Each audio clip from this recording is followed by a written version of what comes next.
How is all doing? Welcome back to 100% NUFC. It's Chalky. I hope you're all doing really well. So what I want to talk about is VAR. Now, I know this is a big topic in football. You know, it's being used a lot in the World Cup. Now, the reason why I want to talk about VAR is because the Premier League has ruled it out for next season for 2018-2019, which I'm a little bit disappointed about. Now, I'm in favour of VAR. Yes, I know there's a big discussion about it in the World Cup that, you know, it's not getting used correctly. Referees are using it when it's not really needed to be used, and when the referee do need to use the VAR system, they're not using it. Now, this has come to controversy, and referees not making decisions for themselves. That only happened, I'm sure it was the game in midweek. I forgot which game it was, but, it was used in times where the referee, should have made a decision for himself.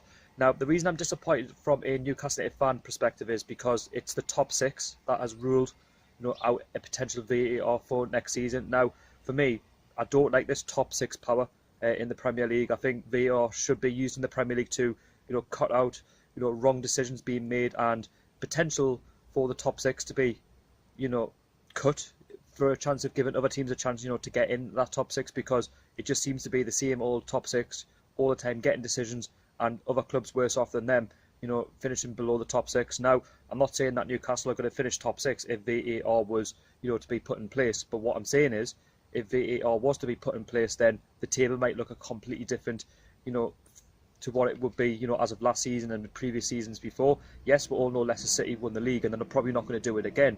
But at the end of the day, the VAR should be used. Now, in the Champions League, they've got an official behind the goal. I think with the Premier League being the biggest, the most expensive league in the world, we should be having this sort of technology in the Premier League, and, it'll cut out silly mistakes. Newcastle last season, I remember in a few games, where referees were making poor decisions and we were losing games because of that. Maybe at the start of the season, yes, we'll probably deserve to lose a lot of games, but in other games, I remember going to numerous games where the referees just, waving things away and not giving cards when they should have been, and they weren't looking at VAR. Yes, I know VAR can become a little bit of a joke and it can be, overused, but I think in the Premier League, with, been so much money in it, it should be there. I know a lot of you will disagree that, VAR is a farce. This is where your opinions come into it in the comments down below. But for me, I'm a big fan of VAR, and I think it should be used in the Premier League, and I'm very, very disappointed that the Premier League have not gone ahead with it.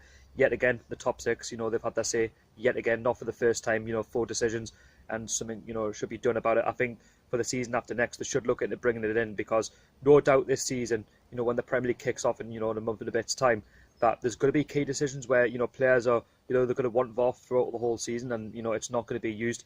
Now, in other news for Newcastle United, if you haven't seen the video from last night, Newcastle United have signed their second player of the transfer market for the summer, and that is Shay from Swansea.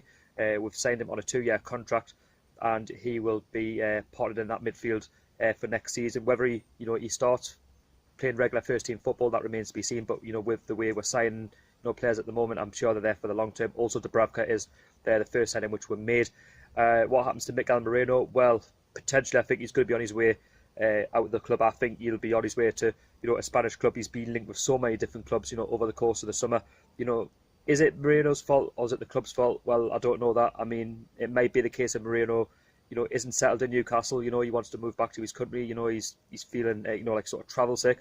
I don't know. I mean, I'm kind of making excuses for him, but if he does go, and we'll get a good price for him, then I wish him the luck. And it didn't quite work out for him, and it's a bit of a strange one really, because when we did sign Miguel Moreno from Borussia Dortmund on loan, it was quite strange to how he got given a contract straight away.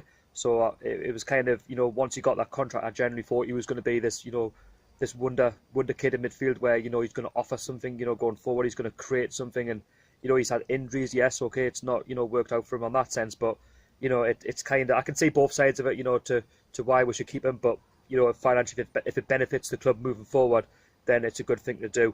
Now, in other news, Shay, or ex-Newcastle United goalkeeper legend, he has now got a coaching job at Derby County Football Club for next season, so he'll be working with Frank Lampard, and, I wish him well. He's a top goalkeeper for Newcastle, and I think it's a good move for him as well, and, it's a role which he understands. It's something where he's going to take his experience and he's going to help, the Derby goalkeepers, and he's going to help goalkeepers for the future as well, because we all know how good Shay was at Newcastle, and his time at the club was brilliant. Yes, okay, he probably would say he deserved to win a couple of trophies, but in hindsight, you got on with the fans, and if you could do that with Derby County, then you never know. It's going to be a big season, obviously, for Derby, and obviously Frank Lampard being his first job in English football. And last but not least, Newcastle United have also added an extra fixture in Portugal for pre-season, and we are taking on Braga. So that'll be an interesting game. It's another game which makes sense really when we're in Portugal, because we are playing FC Porto as well. So it gives us, some extra time in Portugal, to go and explore, Portugal itself, the tourism, and just go and experience different clubs, over the course of the summer. So it's going to be busy, as the lads are coming back on Monday for pre-season. And once, the lads are back for pre-season, and Rafa Benitez, that the season, is not long to go. And England also take on Colombia, if you haven't seen in other news in the week, that we'll be taking on them in the last 16. So that'll be a tough game in itself. So if you enjoyed the content, please don't forget to subscribe to 100% NUFC. The season is nearly upon us. I want to try and push the channel on a little bit more. Try and get the subscriptions up. So if you want to subscribe, please do. Leave a like and also share with your friends. Leave any comments down below. And until the next one, away the lads.